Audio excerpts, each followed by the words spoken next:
en janvier 2017, nous avons lancé une activité de distribution des produits télécoms à destination des boutiques de quartier au Sénégal, plus précisément sur Dakar et sa banlieue. Pendant un an, nous avons ravitaillé jusqu'à 3500 boutiques de quartier, régulièrement.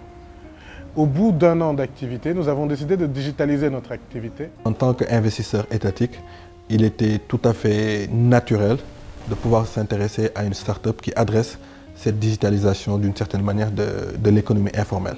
Et on n'en avait pas beaucoup, c'était une solution robuste avec un entrepreneur et une équipe très robuste. Donc naturellement, l'investissement devait se faire.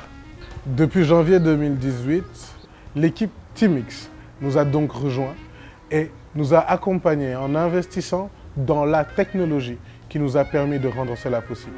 Pendant ces 18 mois, il y a eu peut-être 3 à 4 pivots qui ont eu à se faire. Il a fallu, surtout pendant toute la phase, de s'inscrire dans un processus d'innovation continue. Toujours être à l'écoute de ce qui se passe sur le terrain, de ce qui se passe dans le marché et pouvoir toujours s'assurer qu'on est à 1 ou 2 pas en avance par rapport à la concurrence. Payol a remonté progressivement sur la chaîne de valeur des offres de services pour continuer à être résilient et à être sur le marché.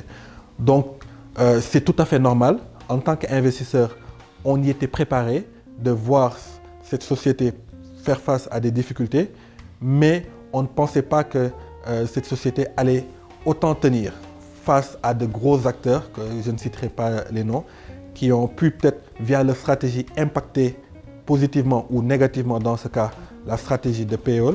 Mais Payol est resté droit dans ses bottes, a pu pivoter pour continuer à nous offrir toujours de nouvelles expériences, de nouveaux produits qui sont toujours demandés sur le marché. Aujourd'hui, nos clients peuvent acheter et distribuer sur notre plateforme une série de produits dématérialisés que sont les produits télécoms, les produits de mobile money, les produits de paiement de facture, mais aussi acheter sur notre plateforme les produits FMCG, lait, sucre, eau, café, etc. qu'ils vendent au sein de leurs boutiques et supermarchés. Nous sommes donc devenus une centrale d'achat dématérialisée à destination du commerce de proximité. Le processus de pivot, surtout dans la phase où nous, Teamix, nous intervenons dans la phase de pré-product market fit, c'est quelque chose qu'il faut intégrer. Et nous, on intègre dans nos process de développement, de maintenance de nos plateformes, permettre de pouvoir avoir une certaine agilité, une certaine évolutivité de notre plateforme pour pouvoir permettre à nos partenaires de pouvoir pivoter assez facilement et être le plus à l'aise pour trouver leur product market fit. Nous avons appris plusieurs choses. La première chose, c'était que nos clients utilisaient notre produit comme un compte bancaire. Ils y déposaient leur argent, ils l'utilisaient pour faire des achats, ils nous empruntaient de temps en temps du ravitaillement sur le compte et enfin, de temps en temps aussi, ils épargnaient leur argent. Nous avons appris qu'il était possible de bancariser des populations qui jusqu'à présent ne l'étaient pas. Cela en rendant gratuit le compte en lui-même, mais en gagnant de l'argent au travers des transactions que nos clients font sur la plateforme.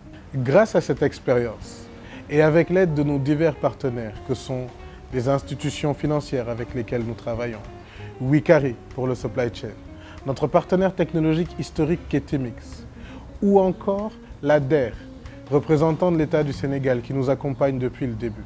Nous nous orientons vers le projet de mise en place de la première néobanque sénégalaise entièrement digitale et gratuite à destination des populations non bancarisées.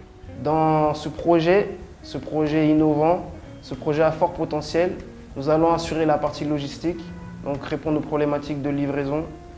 Et nous pensons que ce sont des projets dans l'air du temps. On a des exemples à l'international qui le montrent via l'écosystème que Alibaba Group a monté par exemple en Asie.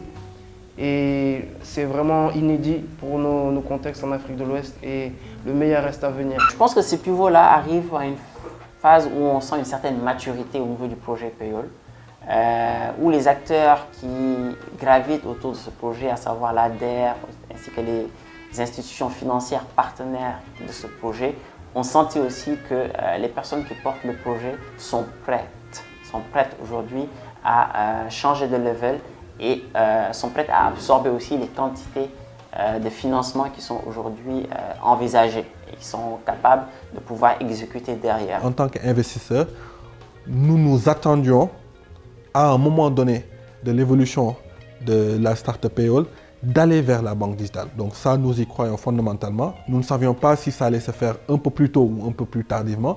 Donc ce n'est pas une surprise en tant que telle pour nous, investisseurs, parce que nous pensons que les startups qui sont dans le domaine de la FinTech doivent évoluer progressivement sur la chaîne de valeur pour aller éventuellement vers la banque digitale. Maintenant, pour revenir sur le projet de la banque digitale, aussi on a un très fort intérêt, nous-mêmes en tant qu'investisseurs et en tant que financeurs, parce que nous finançons aujourd'hui les cibles, on va dire, exclues du système financier sénégalais. Et donc nous voyons aussi une certaine forme de convergence à travailler avec Payol dans ce projet pour nous permettre aussi de toucher de manière beaucoup plus rapide, de manière beaucoup plus sécurisée cette cible de Sénégalais et de Sénégalaises qui travaillent dans le milieu rural, qui travaillent dans des secteurs, on va dire, qui ne sont pas très naturellement ciblés par les banques classiques.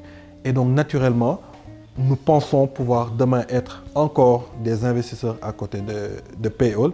Nous pensons qu'il s'agit d'une innovation majeure qui va impacter considérablement le paysage bancaire de notre environnement, mais surtout qui va mettre fin à l'exclusion financière de 75% de nos concitoyens.